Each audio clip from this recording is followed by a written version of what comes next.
গত 8ই আগস্ট প্রথম কাজ করেছি। এই 8 মাসে তো অগস্টে পা দিয়েছি, 8 মাসে প্রথম কাজ করেছি। আমাকে প্রাক্তন অভিনেত্রী বলা হয়েছে। একদম ঠিক বলেছেন টিএমসির লোকজন। পুলিশ দাদা শুনছেন, সেটাও শুনে নিন। যদি কিছু বাদ পড়ে যায় ওগুলো খবর পাঠিয়ে দেবেন হাজরায়, কালীঘাটে। তো প্রাক্তনটা করেছেন আমাদের এই রাজ্যের মূর্খ / মুখ্যমন্ত্রী এবং তার নন্দী ভৃঙ্গির দল।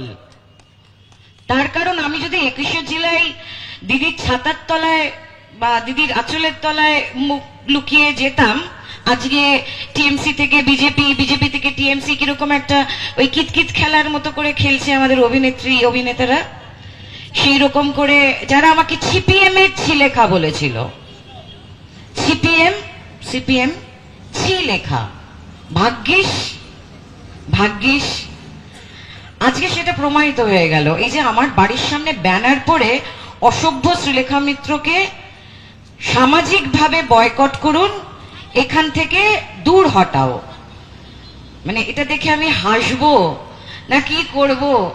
মানে হিরো বানিয়ে দিল আমাকে। বল, কোনো কিছু দরকার ছিল না, এমনি এমনি হিরো বানিয়ে দিল, কোর্টে বল দিয়ে দিল যে নাও। এবার আমি এমনি, আমার এখন মানে সময় নেই, কিন্তু এ বলছে আসবেন আমাদের এই রাত দখলে, আমরা প্লিজ দিদি আসুন।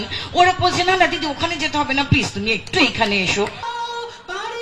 পার্ক স্ট্রিট কামদুনি থেকে যে সংস্কৃতি তৈরি করা হয়েছিল, ধর্ষণের সংস্কৃতি, সেই সংস্কৃতি রোজ প্রতিদিন আমরা শুনতে পাচ্ছি সেই ধর্ষণের কথা, আজকেও।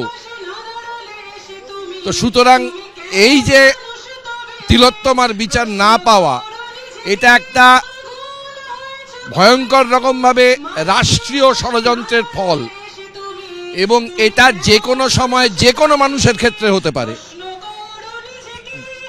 যাতে তার প্রতিবাদটা সর্বস্তরে ছড়িয়ে দেওয়া যায়, সেই জন্যই এসেছি। আমি জীবনকে উদযাপন করছি, কিন্তু আমি চাই যে আমার মৃত্যু যেন অমরতা পায়, সেটা এভাবেই। আমি যেন রাস্তায় দাঁড়িয়ে এই আন্দোলনে সামিল থাকতে পারি আমৃত্যু। এটাই আমার কাছে জীবনের উপজীব্য এই মুহূর্তে অন্তত। দেখুন, আরজি করে 14 তারিখ যে ভাঙচুর হয়েছিল সেটা একদমই 9ই আগস্টের যে ঘটনা তার সাথে সরাসরি সম্পর্কযুক্ত। কারণ সেই আন্দোলনকে ভয় পাওয়ানোর চেষ্টা হয়েছিল, প্রোটেস্ট মঞ্চ গুড়িয়ে দেওয়া হয়েছিল, আন্দোলনকারীদের নাম ধরে ধরে খুনের হুমকি দেওয়া হয়েছিল। এবং কোথায় চেস্টের সেমিনার রুম কোথায়, যেখানে অভয়ার শরীর মৃতদেহ পাওয়া গেছিল, সেই জায়গা খোঁজা হয়েছিল। একটা বছর পরেও কলকাতা পুলিশ কি তদন্ত করলো, কোথায় তাদের শাস্তি, কারা জেলে রয়েছে, আমরা কিন্তু পেলাম না। অথচ কি দেখছি যে যারা আন্দোলন করেছিল তাদের বাড়িতে এখন পুলিশি নোটিশ যাচ্ছে। ফলত এই যে কথাটা রিক্লেম দ্য নাইটের আয়োজকরা বলছিলেন যে আমাদের লড়াই অভয় ন্যায় বিচারের জন্য তো বটেই, এই যে প্রাতিষ্ঠানিকভাবে প্রত্যেকটা ঘটনাকে ধামাচাপা দেওয়া, তার বিরুদ্ধে কাঠামোগত পরিবর্তনের জন্য, বা এই যে পুলিশি বা রাষ্ট্র যে ব্যবস্থা সে যে প্রত্যেকটা ঘটনাকে ধামাচাপা দিয়ে যেতে চাইছে, তার বিরুদ্ধে, পুলিশের ভূমিকার বিরুদ্ধে, এই প্রত্যেকটা লড়াই কিন্তু আজকে 1 বছর পরেও একই রকমভাবে বহাল রয়েছে।